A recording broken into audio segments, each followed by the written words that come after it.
ሰላም ውድ የሜሎና ሚዲያ ተከታታዮች፣ ዛሬ ስለ ዓለም አቀፍ ተወዳጅ የፋይናንስ መጽሐፍ ሪች ዳድ ፑር ዳድ እንነጋገራለን።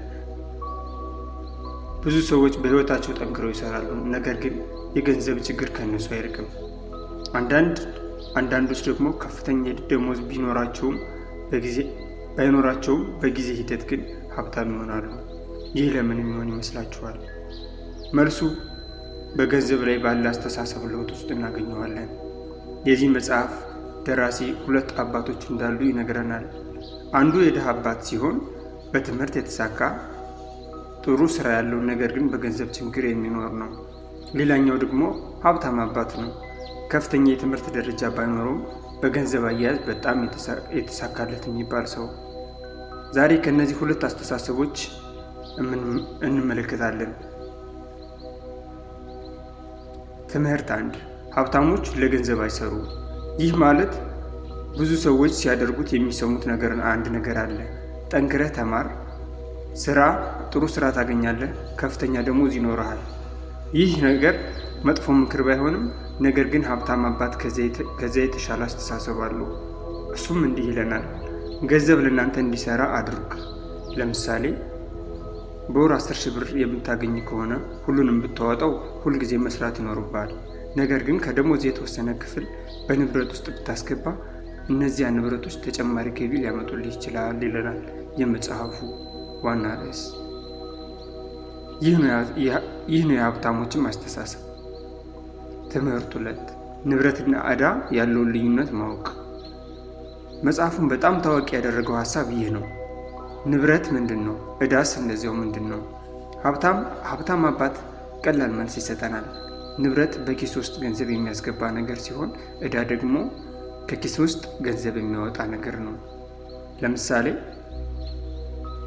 ኪራይ የሚያመጣ ቤት፣ የንግድ እርሻ፣ የገቢ ምንጭ የሚፈጥር ንግድ፣ እነዚህ ንብረቶች ናቸው።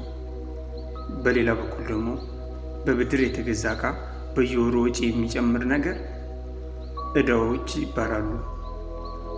እዚህ ጋር ነው ጥያቄ። የምትገዛው ነገር ገቢ ያመጣልሃል ወይስ ወጪ የሚለውን ነገር መመለስ አለብን።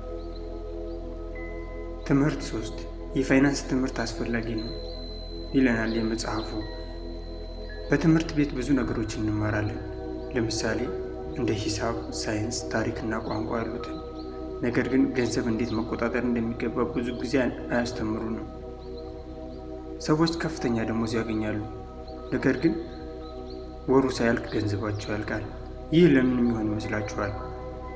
ምክንያቱም ገቢን ማግኘት ብቻ በቂ አይደለም፣ ገንዘብን መቆጣጠር መማር ያስፈልገናል። በአራተኛ ደረጃነት የምናገኘው የፍርሃት ወጥመድ የሚለውን ነው።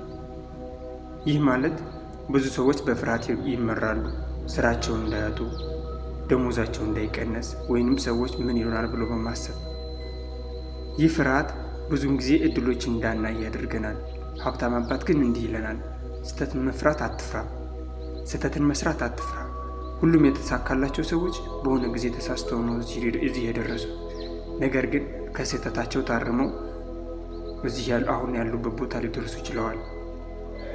ትምህርት 5 ከስራ ይልቅ ችሎታን አግኝ። ይህ ማለት ብዙ ሰዎች ደሞዝ ብቻ ይመለከታሉ። ነገር ግን ደራሲው እንዲህ ይላል፣ አንዳንድ ጊዜ የምታገኘውን ችሎታ ከደሞዝ የበለጠ ዋጋ ይኖረዋል።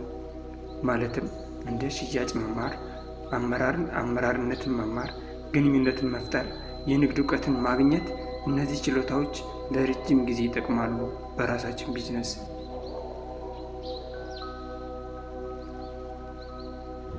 ትምህርት 6 መጀመሪያ ለራስህ ክፈል።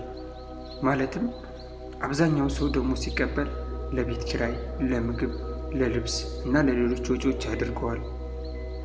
ከዚያ የተረፈ ካለ ደግሞ ይቆጥባል። ይህ ግን መቼም ሀብታም እንደማያደርገን ይህ መጽሐፍ ይነግረናል። ማለትም ሀብታም አባት ቢሆን በተቃራኒ ያደርጋል። መጀመሪያ ለራስህ ክፈል። ይህ ማለት ከገቢ የተወሰነ ክፍል ለቁጠባ ወይም ለኢንቨስትመንት አስቀምጥ። ከዚያ የቀረውን ለወጪዎች ተጠቀም።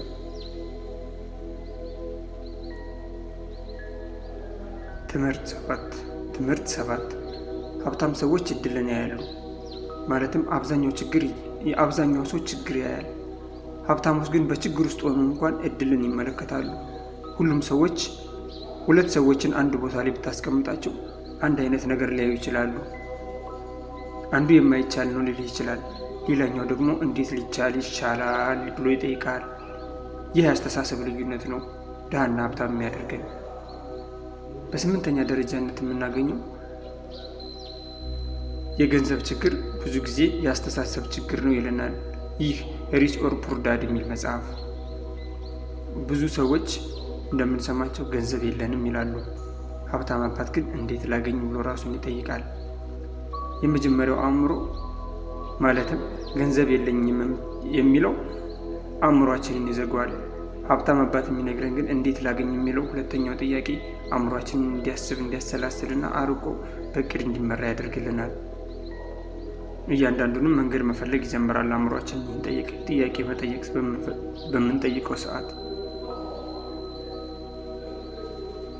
ሰላም ውድ የሜሎና ሚዲያ ተከታታዮች፣ ከዚህ መጽሐፍ የምንማረው ዋና ትምህርት ሀብት በደሞዝ መጠን የሚወሰን ነገር አለመሆኑን ነው።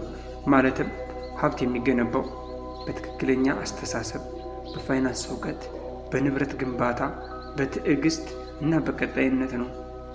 ስለዚህ ዛሬ ራስን አንድ ጥያቄ ጠይቅ። የምሰራው ለገንዘብ ብቻ ነው ወይስ ገንዘብ ለእኔ እንዲሰራ እያደረኩ ነው የሚለውን።